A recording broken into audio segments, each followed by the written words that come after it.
So the Biden administration has moved away from its rhetoric that the world is divided up into autocracies and democracies. And this division was incredibly appealing to the American psyche, because we get so much rhetoric about the beauties of democracy, how the world looks to the United States to embody democracy. And even people who know nothing about politics understand that democracy and dictatorship are opposites. But in reality, both systems operate on a considerable spectrum. So a dictatorship like the Soviet Union under Nikita Khrushchev, right, they replaced their dictator when they didn't like his response to the Cuban Missile Crisis. In the United States, as a democracy, right, Americans quickly found during COVID that all the rights they took for granted, such as freedom of movement, freedom of assembly, right, freedom to operate your business, can get taken away in the name of a real or putative emergency.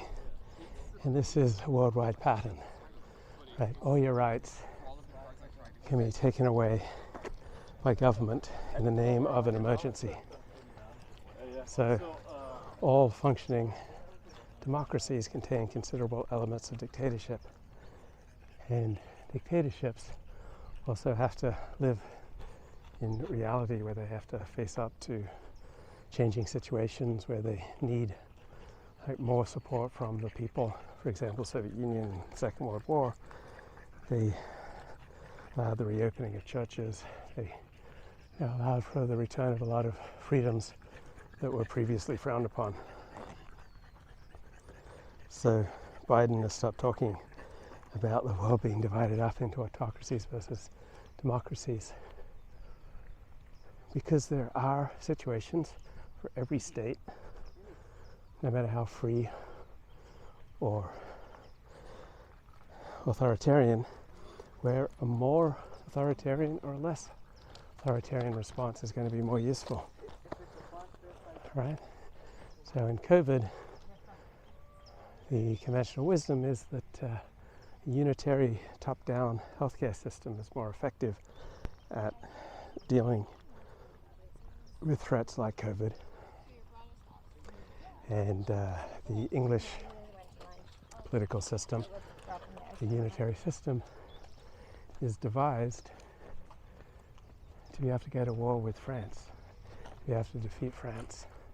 And the French collectivist political system, where the government accounts for more than 60% of the GDP, right, it is designed to enable the country to go to war with England or Germany. And so the United States, protected by two big oceans with very weak neighbors such as Mexico and Canada, it can afford a devoluted federal system because it has these natural barriers against invasion. But a country like Israel that must constantly be on alert, ready to fight just to protect its very existence, that is going to need a different kind of governing system. So Israel's been conducting the war against Hamas. It's essentially a war cabinet composed of three members who can make decisions: the Prime Minister and the Defense Minister. Bibi Netanyahu, I think, Yoav Gallant, one other bloke.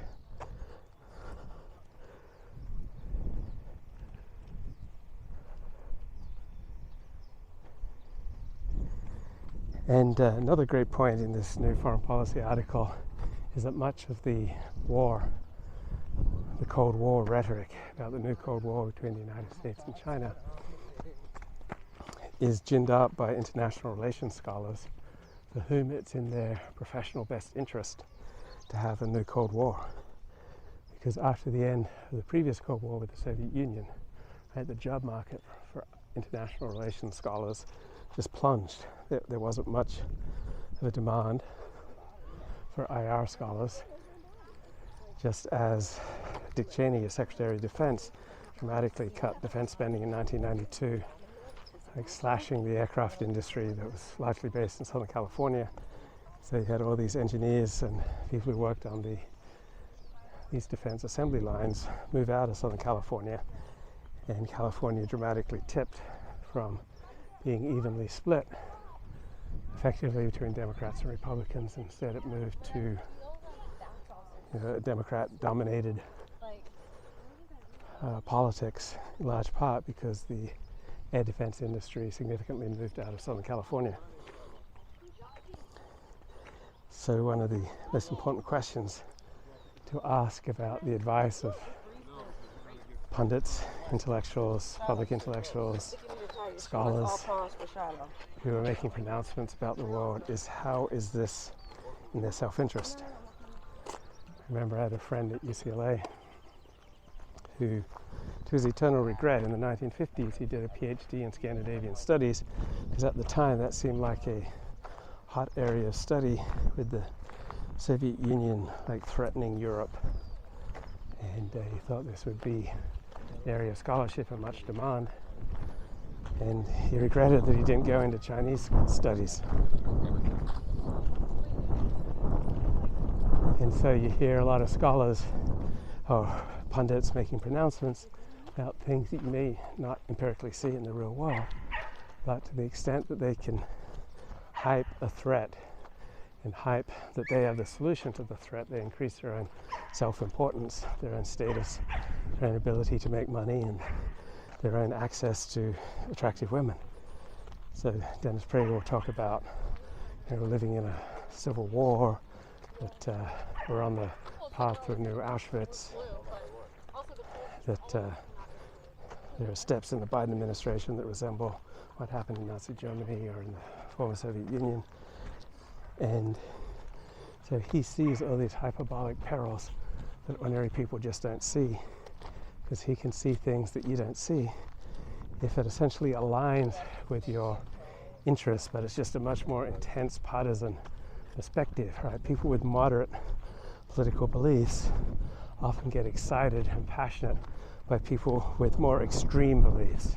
And so the extremism, as articulated by Dennis Prager, Sean Hannity, and Ben Shapiro, right, they can appeal to people with much more moderate views than their own and get them excited and enlist them as an audience, as fans, as financial supporters. And you see the same thing in Islam. Right? Many Muslims who are not really on about jihad, they still get a tingle when they hear the stories and the arguments made by more extreme, more devoted members of their faith. Right? Moderate people will often envy the passionate, those filled with conviction, because it's so much more exciting to have passion. And so this very canny foreign policy article notes that much of the case for us being in a new Cold War with China is being made by international relations scholars who lost prestige, lost jobs, lost income, lost status after the end of the Cold War.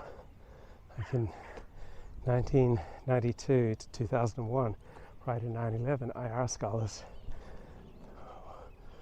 had few jobs, little status. They weren't looked to in public discussions. They weren't getting on TV. They weren't honored members of society. But if you can argue we're in a new Cold War, then you immediately raise your status and you raise the demand for your services. You raise your relative level of importance. And essentially you say, the world is sick and I've got the cure. The world is a disease patient and I've got the cure. Right? The world's confronting an epidemic of Chinese terror or Islamic terror, and I've got the medicine, I've got the vaccine, I've got the cure. And that dramatically expands your own status, your prestige, your standing in front of your peers. The demand for your services gets you more jobs, more funding. You get to hire your mentees. You have an expanded number of jobs. You get in the New York Times more, you get on TV more.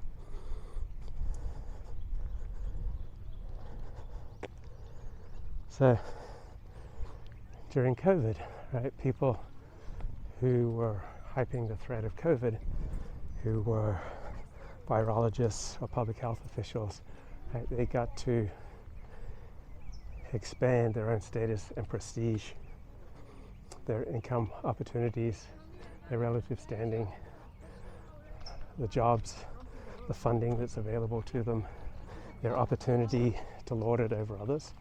Like there's a natural human impulse to want more power, more sex, more status, more prestige, more standing, to advance oneself over others. It's an endemic part of the human condition. And people who devoted their lives to religion, right, as clergy or scholars or evangelists, right, they will make the argument that religion is the primary answer to the world's problems. In large part, there's a very self-interested answer. And my father was a theologian, and he loved to argue that theology was the most important discipline, because that enhanced its own status, as well as following and financial support for his evangelical foundation, got more people to come to his lectures, more people to buy his books. And then another piece of nonsense that's quite accurately debunked in this foreign policy article is the idea that the Chinese and American political systems are mutually incompatible. And that's nonsense, right? The type of political and legal economic system that one people has is not going to be an identically good fit for another people, because different peoples have different gifts, different proclivities. For example, people from Northeast Asia, Japan, China, Korea, right, they're just much more collectivist than people from Northern Europe. Right, they had to survive harsher winters, and they had to learn to work together, and they evolved the attitude that the nail that sticks up must be hammered down. So the type of political, economic, and legal system that best suits people from Northeast Asia is not going to be an identical fit to the more rambunctious, more individualistic, more sociopathic, more risky and edgy and adventurous proclivities of people from Northern Europe. And so the type of political system that you need when you're fighting for survival, when you're surrounded by threatening enemies, is going to be a very different political system than one where you're an island like Australia or England, or the United States, where you're protected by two enormous oceans, the Atlantic and Pacific, and your neighbors are weak, Mexico and Canada. It's funny, as I was walking up the hill, this Jewish guy said, I think I saw your son running out of a head. This young man wearing a yarmulke is just powering up the hill. Is that your son? It's like, no. Sorry. But we do see the world collectively, right? Because I'm wearing a yarmulke and this young man's wearing a yarmulke, right? And we're the only people on the hill right now wearing yarmulkes. And it's no more natural assumption to make that we're part of the same collective. And so China is surrounded by enemies. And almost all the nations that surround China are allies with the United States. They're strongly incentivized to limit China's rise. And so if China is going to break out of this defensive ring of nations that surround it and hate it, that's going to require a different political, economic, and legal system than what would be good for a country like the United States or Australia. England's political system evolved to, you have to go to war at the drop of a hat with France. And there's going to be a different type of politics than in a place like Australia. So during much of the Cold War, there was rhetoric that we were in a worldwide fight for the dominant political system, but there's no one political system that is best for everyone. So Francis Fukuyama published a famous essay in 1990 that we're at the end of history because the only viable political system going forward is liberal democracy. But that's not true. Under situations of extreme risk and threat, you can afford fewer individual liberties than in a much more relaxed situation. And so liberal democracy is a great fit for some people. Other people more inclined to an autocratic, hierarchical, dictatorial, collectivist regime. Right? There are totally different political systems that go with nationalism.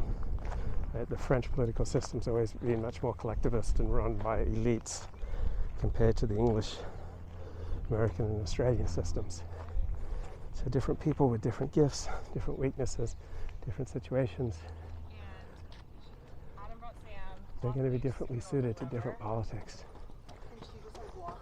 And this notion that we're in some kind of worldwide battle for the ideal political system is bunk. Because different nations, different states, composed of different people with different gifts in different situations of varying degrees of threat and opportunity. And so having a xenophobic police state like your immune system is a great way to operate in certain situations. And then in other situations, having an open, cooperative trading state like a Singapore is going to be more adaptive.